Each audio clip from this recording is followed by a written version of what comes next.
1929 का लाहौर अधिवेशन पढ़ लिया था और 26 जनवरी 1930 को पंडित जवाहरलाल नेहरू ने तिरंगा फहराया था, वो भी पढ़ लिया था। ठीक है, तो हम है ना लगभग 1930 तक का इतिहास लास्ट लेक्चर में कवर कर चुके थे। ठीक है, अब है ना 1930 से लेकर आगे का इतिहास हमें कवर करेंगे। ठीक है, बहुत इंपॉर्टेंट है बेटा। 1930, 31, 32 में कितनी आरटीसी हुई थी? 3 आरटीसी हुई। तीनों आरटीसी कहाँ हुई थी? लंदन में हुई। और तीनों में कौन गए थे? बाबा साहब भीमराव अंबेडकर गए थे। अब बात आती है बेटा 1932 में ना एक अवार्ड हुआ था जिसे हम बोलते हैं कम्युनल अवार्ड। 1932 में कम्युनल अवार्ड हुआ था। ठीक है, ये सविनय अवज्ञा आंदोलन के दौरान मैंने आपको बताया था। ठीक है, वहां पर इतना डिटेल में नहीं पढ़ा, इसे हम डिटेल में पढ़ेंगे। 1932 में कौन सा अवार्ड हुआ था बेटा? Communal award. इसे सांप्रदायिक पंचांट कहा जाता है। क्या कहा जाता है? सांप्रदायिक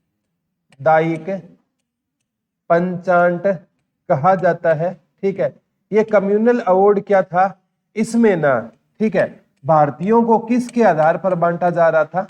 जाति के आधार पर भारतीयों का क्या किया जा रहा था? इसमें बंटवारा किया जा रहा था।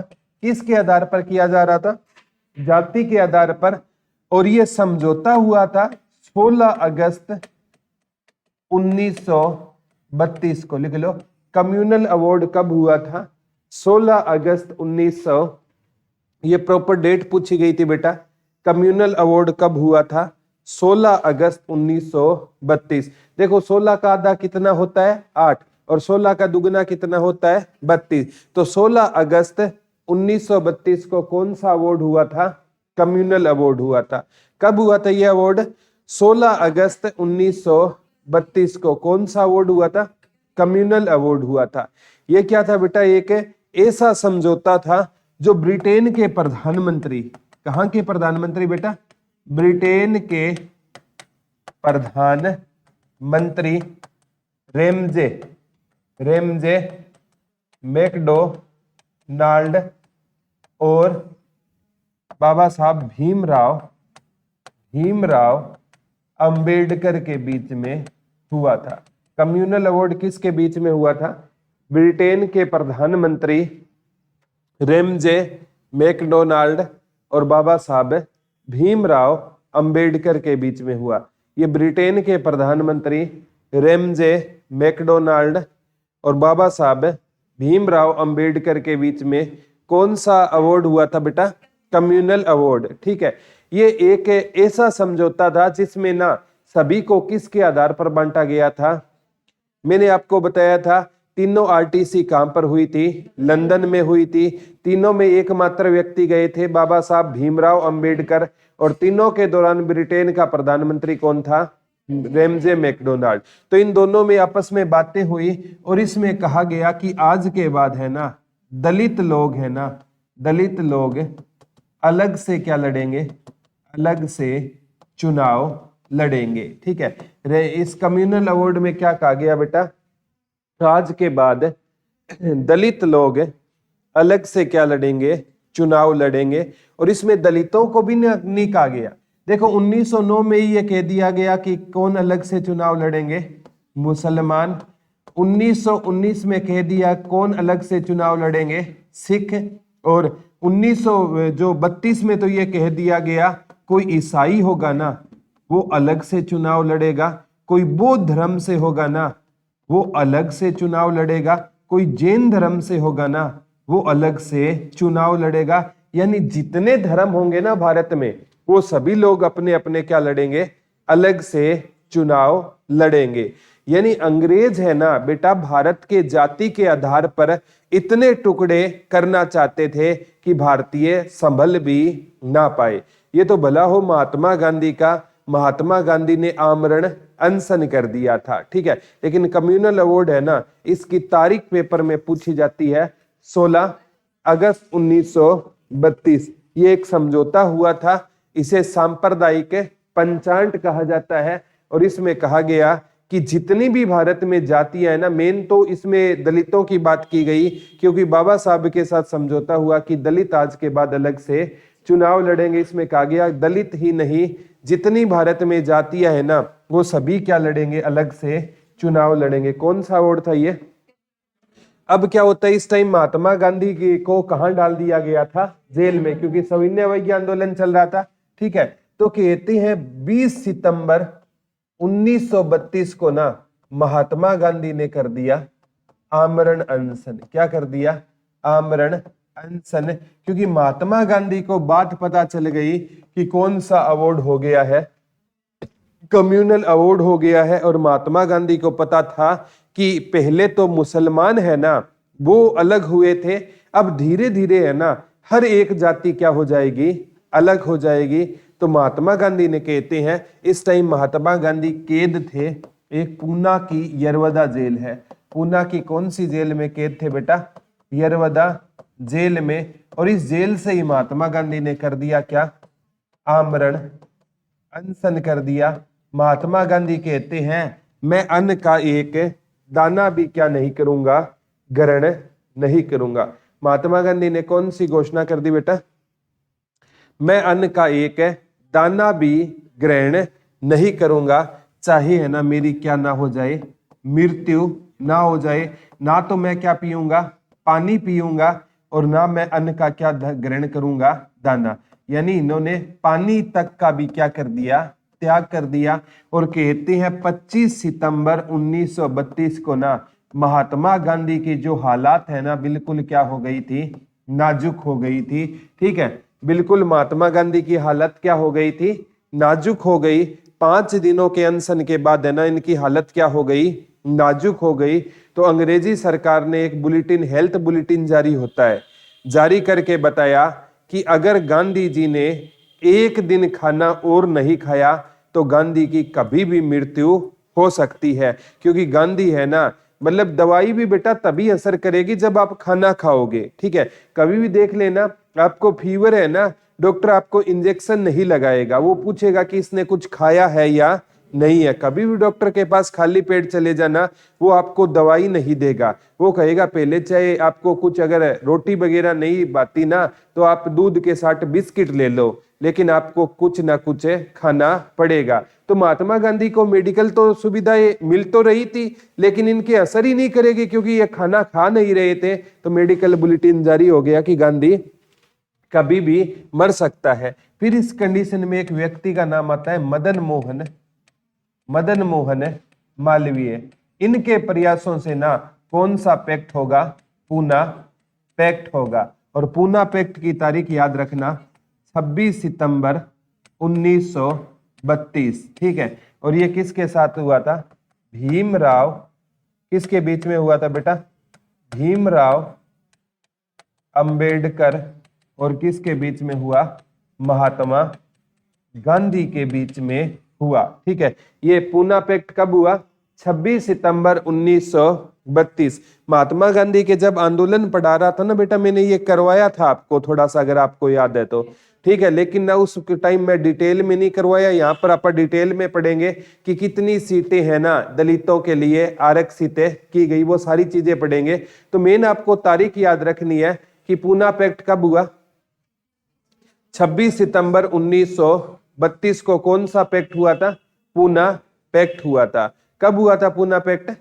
26 सितंबर 1932 को कौन सा पैक्ट हुआ था?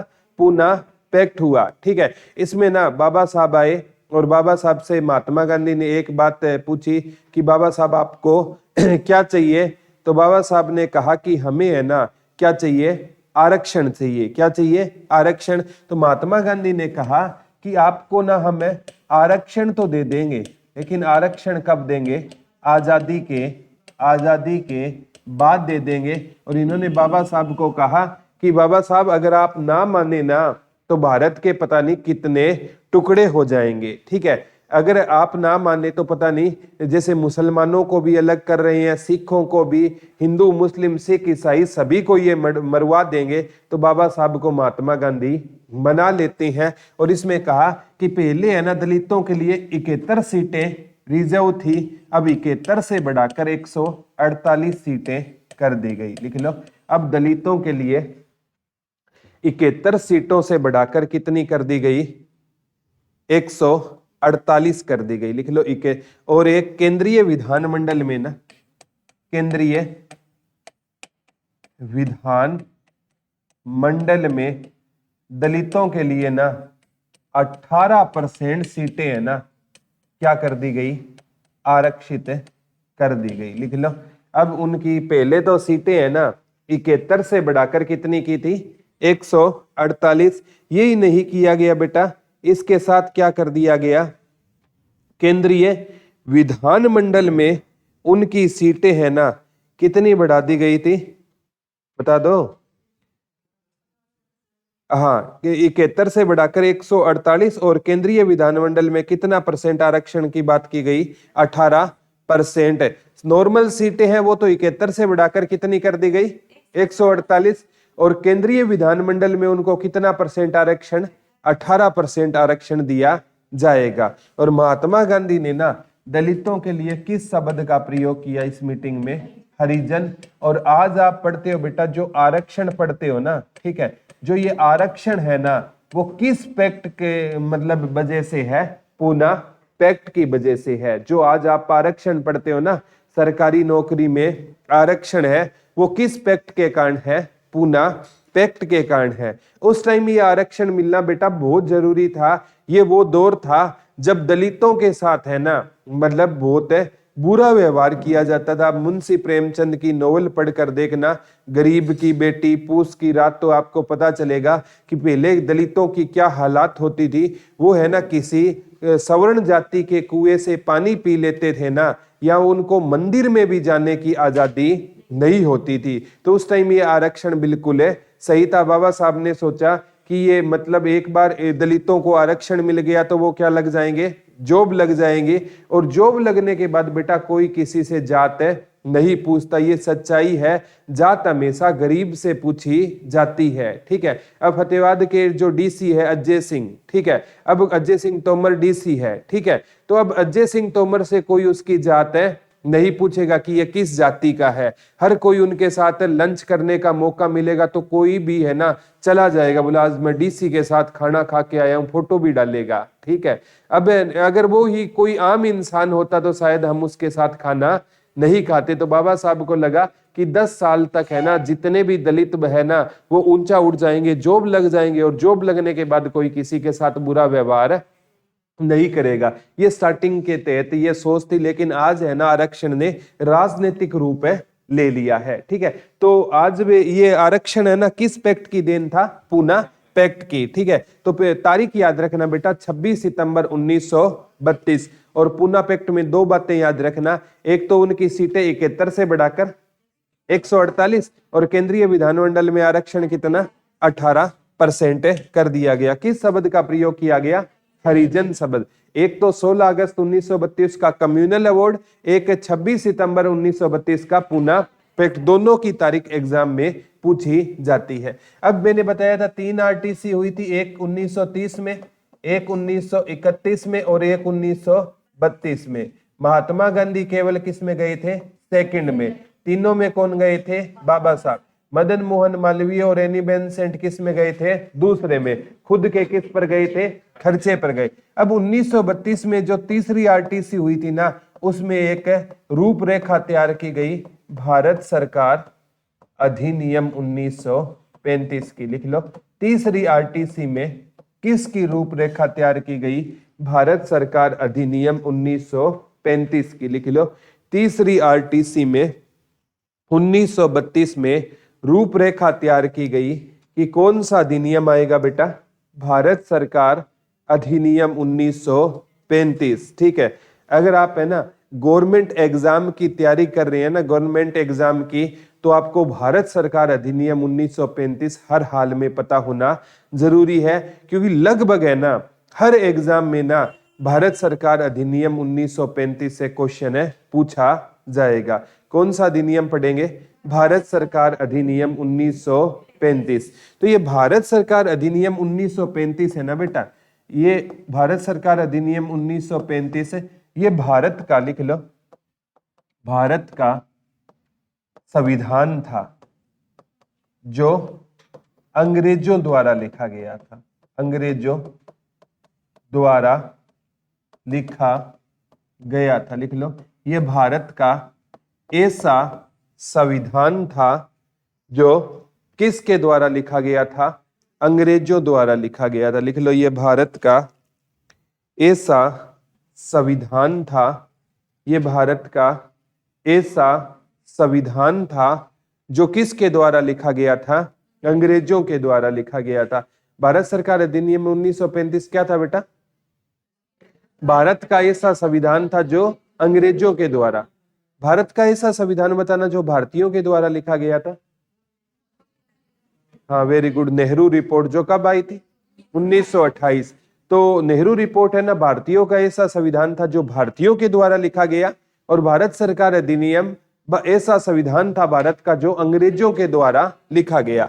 जब हमारा संविधान है ना बेटा, हमारे संविधान बनने में ना कहते हैं 2 वर्ष 11 महीने 18 दिन लगे थे, और ये संविधान मतलब है ना तैयार हुआ था बनकर 26 नवंबर 1949।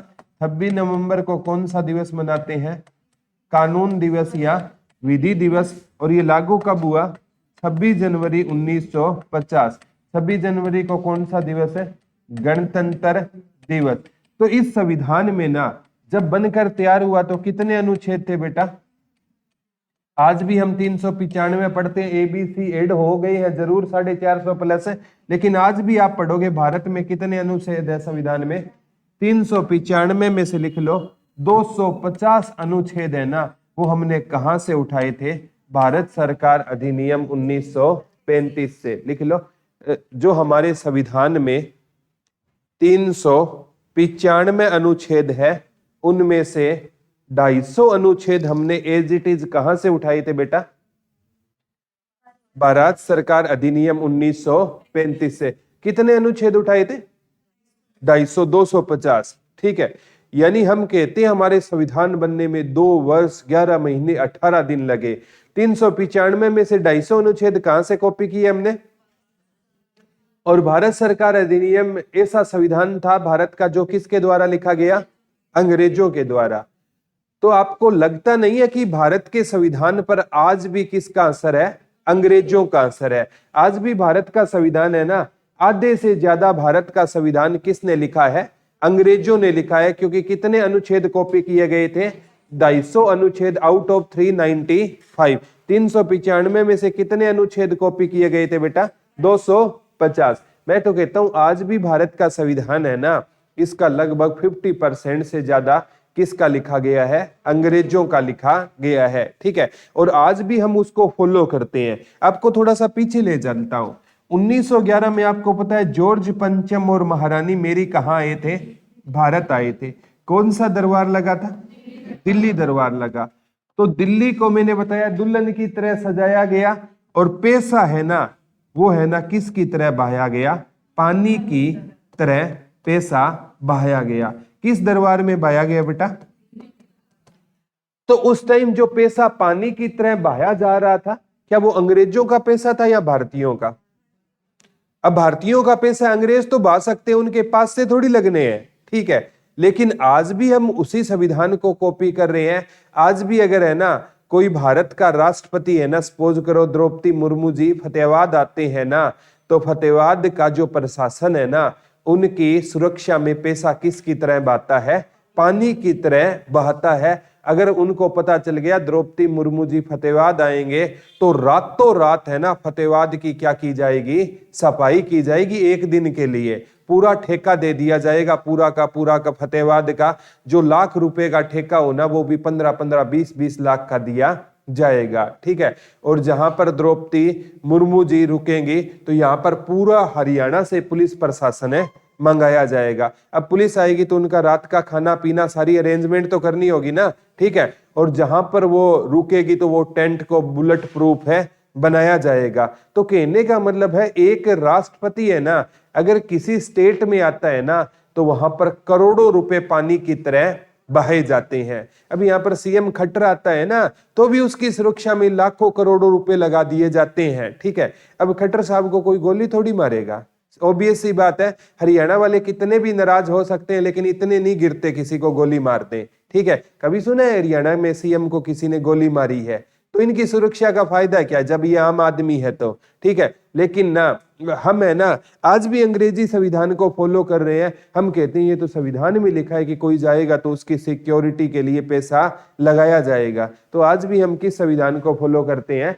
अंग्रेजों के संविधान को फॉलो करते हैं। अगर वो पैसा किसी अनाथ लड़कियों की शादी करवाई जाए, किसी जरूरतमंदों को कपड़े डोनेट किए जाएं, तो वो पैसे का कितना सदुपयोग होता है, लेकिन वहां पर पैसा नहीं लगता। आज के टाइम में बेटा अमीर और ज्यादा अमीर होता जा रहा है और गरीब और ज्यादा गरीब होता जा रहा है, और पिसते हैं हम जैसे मिडिल क्लास लोग। ठीक है, क्योंकि ज्यादा गरीब होता है उसकी तो सरकार सुन लेती है, और ज्यादा अमीर होता है उसको सुनने की जरूरत ही नहीं है। मिडिल क्लास लोग है ना हमेशा ही पिसता है, ये सच्चाई है। लेकिन ना जीवन में आप प्यारे बच्चों, आपके पास परमात्मा ने इतना दिया है। अब कईयों को एहसास होता है कि मैं गरीब हूं, तो गरीब जिस दिन आपको गरीबी का एहसास होना, तो स्लम एरिया में झुंगी झोंपड़ी वाले एरिया में एक दिन चक्कर लगा आना, आपके सारे सवाल खत्म हो जाएंगे। जिन बेंचों पर आप बैठे हो ना बेटा, वो उनका सपना होता है कि हम भी काश इन बेंच पर बैठकर पढ़ाई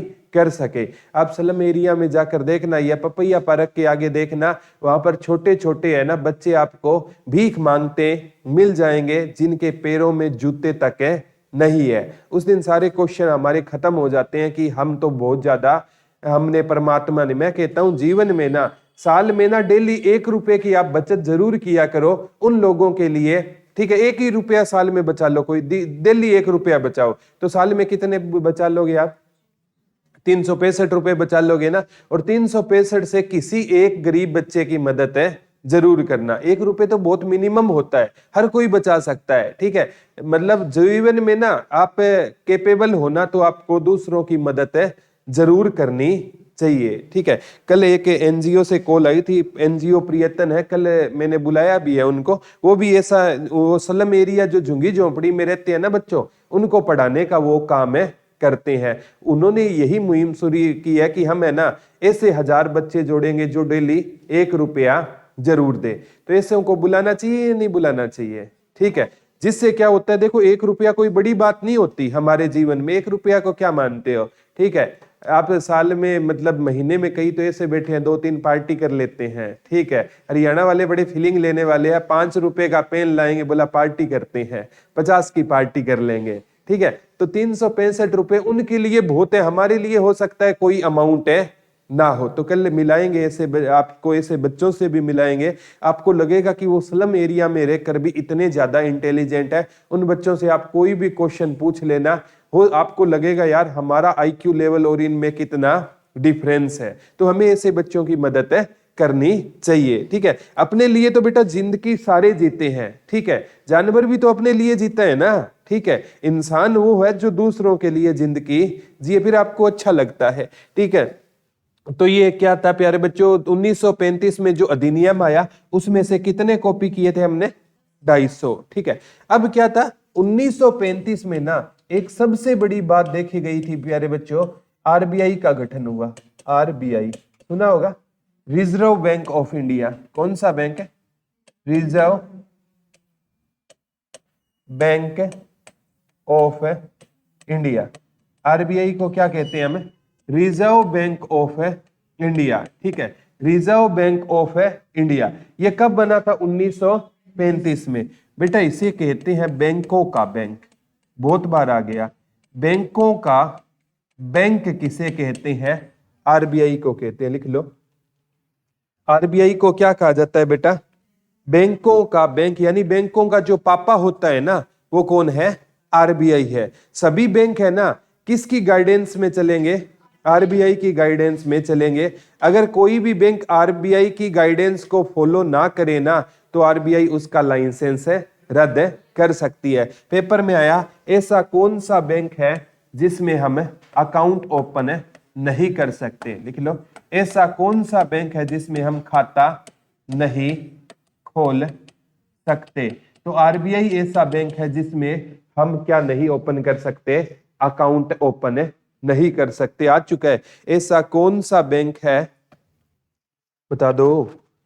आरबीआई। आरबीआई ऐसा बैंक है बेटा जिसमें हम क्या ओपन नहीं कर सकते, अकाउंट ओपन नहीं कर सकते। ठीक है। अगर बैंकों के लिए जितनी भी पॉलिसी होती है ना, मॉनेटरी पॉलिसी हो गया, ये सारा का सारा जितनी भी पॉलिसी है ना, एक रेपो रेट होता है, एक रिवर्स रेपो रेट होता है, इकोनॉमिक्स के स्टूडेंटों को ज्यादा पता होता है, सीआरआर होता है, ठीक है, तो कैश रिजर्व रेशियो होता है। ये सारी पॉलिसियां कौन बनाता है, आरबीआई बनाता है। कौन बनाता है, आरबीआई बनाता है। ये बैंकों को लोन देता है, क्या देता है, बैंकों को लोन देता है आरबीआई। तो आरबीआई कब बना था, 1935 में। बेटा पहले है ना ये आरबीआई है ना, ये आरबीई होता था, क्या होता था, रिजर्व बैंक ऑफ इंग्लैंड होता था। आरबीआई का पुराना नाम पूछे ना तो इसे क्या कहते थे, आरबीई। आरबीआई का पुराना नाम क्या होता था बेटा, आरबीई, रिजर्व बैंक ऑफ इंग्लैंड होता था। लिख लो, आरबीआई पहले आरबीई होता था। आरबीआई पहले आरबीई होता था, यानी रिजर्व बैंक ऑफ इंग्लैंड होता था। ठीक है। अब देखो मैं बताता हूं, ठीक है, पहले है ना, मतलब क्या है कि अंग्रेज है ना भारतीय कर्मचारियों को पैसे देने के लिए, ठीक है, अपने पास से तो भारत से तो पैसे लेते ही लेते थे, लेकिन वो पैसे है ना, कुछ खजाना है ना, वो इंग्लैंड से भारतीयों को पैसे देने के लिए, दिखावे के लिए पैसा इंग्लैंड से भारत लाते थे, और वो दिखाते थे कि हम आप पर प्रशासन कर रहे हैं ना, तो हम आपको सैलरी भी दे रहे हैं। क्योंकि भारतीय, बहुत से भारतीय अंग्रेजी टाइम में भी जॉब करते थे ना, उनका पैसा कहां से मंगवाते थे, वो इंग्लैंड से। अब है ना, इंग्लैंड से जब पैसा लाया जाता था, मैंने काकोरी केस बताया था आपको, अंग्रेजों की खजाने की भरी ट्रेन भारतीयों ने लूट ली थी ना सहारनपुर में 1925 में। तो अब किसी अंग्रेज ने कहा, यार आप मूर्ख हो, आप इंग्लैंड से पैसा भारत में लाते हो बैंक में, इससे अच्छा है तो भारत में ही क्या बना दो, बैंक बना दो, उसमें अपना पैसा डाल दो, कुछ भारतीयों का पैसा डाल दो। तो इसीलिए आरबीआई को क्या, आरबीई को क्या किया गया, आरबीआई किया गया। कब किया गया, 1900, एक क्वेश्चन पक्का आएगा, आरबीआई का नेशनलाइजेशन सुना है, नेशनलाइजेशन, नेशनलाइजेशन होता है बेटा राष्ट्रीयकरण। क्या होता है, राष्ट्रीयकरण। ये पेपर में आता है, आरबीआई का राष्ट्रीयकरण कब हुआ, 1949 में। 101% आएगा। आरबीआई का राष्ट्रीयकरण कब हुआ, 1949 में हुआ। आरबीआई का राष्ट्रीयकरण कब हुआ, 1949 में हुआ। आरबीआई का राष्ट्रीयकरण कब हुआ बेटा, 1949 में। बना कब था, पहले क्या था इसका नाम, आरबीई, ठीक है। और इसका राष्ट्रीयकरण का मतलब है कि जब आरबीआई बना ना बेटा, उस टाइम है ना, इसमें अंग्रेजों का पैसा था। किसका पैसा था, अंग्रेजों का। कुछ पैसा भारतीयों का था, लेकिन ज्यादातर पैसा किसका था, अंग्रेजों का। राष्ट्रीयकरण का मतलब होता है हमने अंग्रेजों के सारे रुपए लौटा दिए। तो आरबीआई पूर्ण रूप से भारत का बैंक कब बना, 1949 में। समझ पा रहे हो क्या कह रहा हूं, जब आरबीआई बना तो इसमें पैसा किसका था, अंग्रेजों का था, और अंग्रेज 1947 में भारत को छोड़कर चले गए। अब 1949 आते आते ना भारतीयों ने अंग्रेजों का सारा पैसा लौटा दिया, बोला अब ये बैंक हमारा है, इस पर आपका कोई अधिकार नहीं है। तो आरबीआई राष्ट्रीयकरण का मतलब होता है पूर्ण रूप से भारत का बैंक कब बना, 1949 में बना। तो बना 1935 में है, पूर्ण रूप से भारत का कब बना, 1949 में। और ये भी बेटा बताया था 1937 में प्रांतीय विधानमंडल के क्या हुए थे, 1937 में प्रांतीय विधानमंडल के क्या हुए, चुनाव हुए। उसमें ना 11 या 12 सीटों में से कांग्रेस ने कितनी सीटें जीती, 8 सीटें कांग्रेस ने जीती। और 1939 में कौन सा वर्ल्ड वॉर शुरू हुआ, सेकेंड वर्ल्ड वॉर। और सेकेंड वर्ल्ड वॉर में ना भारतीयों से क्या मांगे बिना, भारतीयों से बिना पूछे भारतीयों को क्या कर दिया गया था, युद्ध में शामिल कर दिया गया। तो कांग्रेस ने 8 सीटों से क्या दे दिया, इस्तीफा दे दिया। तो बेटा 22 दिसंबर 1939 को क्या था, हाँ वेरी गुड, मुस्लिम लीग ने कौन सा दिवस मनाया, मुक्ति दिवस है मनाया। ये चीजें हमने लास्ट लेक्चर में पढ़ी थी। ठीक है, 1937 में कौन से चुनाव हुए थे बेटा? प्रांतीय विधानमंडल के चुनाव हुए थे। कौन से चुनाव हुए थे? प्रांतीय विधानमंडल के चुनाव कब हुए थे? 1937 में, और इसमें 8 सीटों पर कांग्रेस जीती। जब भारतीयों को बिना राय मांगे युद्ध में शामिल कर दिया गया ना, तो कांग्रेस ने सभी सीटों से क्या दे दिया? इस्तीफा। इससे खुश होकर मुस्लिम लीग ने कौन सा दिवस मनाया था बेटा? मुक्ति दिवस मनाया। मुस्लिम लीग कहती है हमें कांग्रेस से क्या मिल गई है? मुक्ति मिल गई है। ठीक है, अब क्या होता है? 1939 में एक घटना घटती है, नेताजी सुभाष चंद्र बोस, ठीक है, ये फॉरवर्ड ब्लॉक की स्थापना करते हैं। ये पेपर में पक्का आता है। नेताजी सुभाष चंद्र बोस ने कौन से ब्लॉक की स्थापना की थी? फॉरवर्ड ब्लॉक की स्थापना की थी, कांग्रेस से इस्तीफा देकर। लिख लो, 1939 में नेताजी सुभाष चंद्र बोस ने 1939 में नेताजी सुभाष चंद्र बोस ने किस ब्लॉक की स्थापना की थी बेटा? फॉरवर्ड ब्लॉक की स्थापना की। 1939 में लिख लो, नेताजी सुभाष चंद्र बोस ने, लिख लो, 1939 में नेताजी सुभाष चंद्र बोस ने किस ब्लॉक की स्थापना की थी बेटा? और किस से इस्तीफा देकर? कांग्रेस। जब मैं कांग्रेस पढ़ा रहा था, मैंने बताया था 1938 और 39 में नेताजी सुभाष चंद्र बोस लगातार 2 बार कांग्रेस के क्या बने थे? अध्यक्ष बने थे। और 1939 में उन्होंने गांधी जी के एक उम्मीदवार पटादी सीतारामैया को क्या हरा दिया था? चुनाव। जब भारतीय राष्ट्रीय कांग्रेस के बारे में मैं पढ़ा रहा था तो ये चीजें मैंने आपको बताई थी। ठीक है, तो नेताजी ने ना, गांधी जी ने कहा कि पटादी सीतारामैया की हार मेरी हार है, मैं कांग्रेस से इस्तीफा देता हूं। तो इन्होंने कहा कि गांधी जी, देश को और कांग्रेस को आपकी जरूरत है, मैं इस्तीफा देता हूं। तो 1939 में कांग्रेस से इस्तीफा देकर नेताजी कौन सा ब्लॉक बनाते हैं? फॉरवर्ड ब्लॉक बनाते हैं। अब सेकंड वर्ल्ड वॉर है ना, 39 से 45 तक चला था ना बेटा। तो अब सेकंड वर्ल्ड वॉर चल रहा था, भारत ने ना, कांग्रेस ने इस्तीफा दे दिया, यानी भारत कहता है मैं सेकंड वर्ल्ड वॉर में अंग्रेजों की ओर से नहीं लड़ूंगा। तो 1 अगस्त 1940 में ना एक प्रस्ताव आता है जिसे हम बोलते हैं अगस्त प्रस्ताव। पेपर में आता है अगस्त प्रस्ताव कब आया? 1940 में आया। लिख लो, अगस्त प्रस्ताव कब आया था बेटा? 1940 में आया था। अगस्त प्रस्ताव कब आया था? 1940 में। कौन सा प्रस्ताव आया था? अगस्त प्रस्ताव आया था। और ये लिख लो, भारत को सेकंड वर्ल्ड वॉर में शामिल करने के लिए आया था। अगस्त प्रस्ताव किस लिए आया था? भारत को, लिख लो, अगस्त प्रस्ताव किस लिए आया था?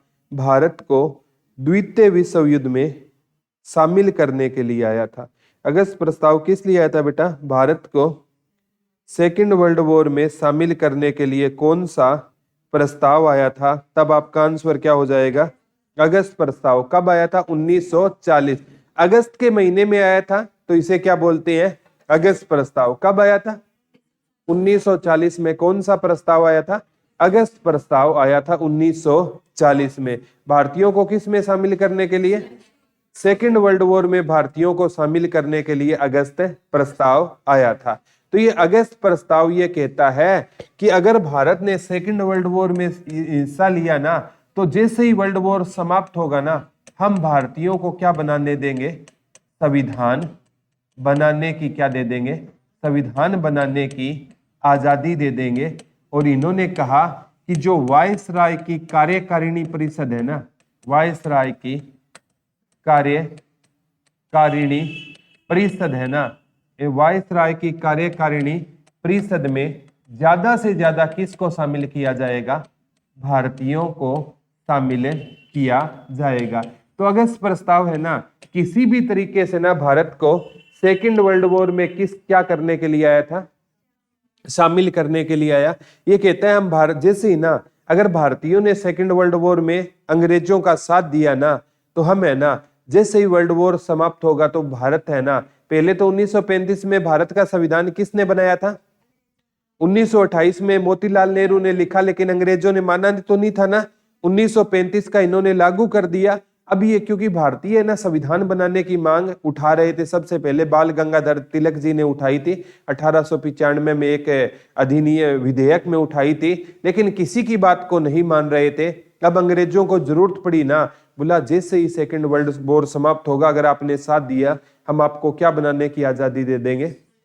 और वायसराय की जो कार्यकारिणी परिषद होगी उसमें किसको शामिल किया जाएगा, भारतीयों को शामिल किया जाएगा।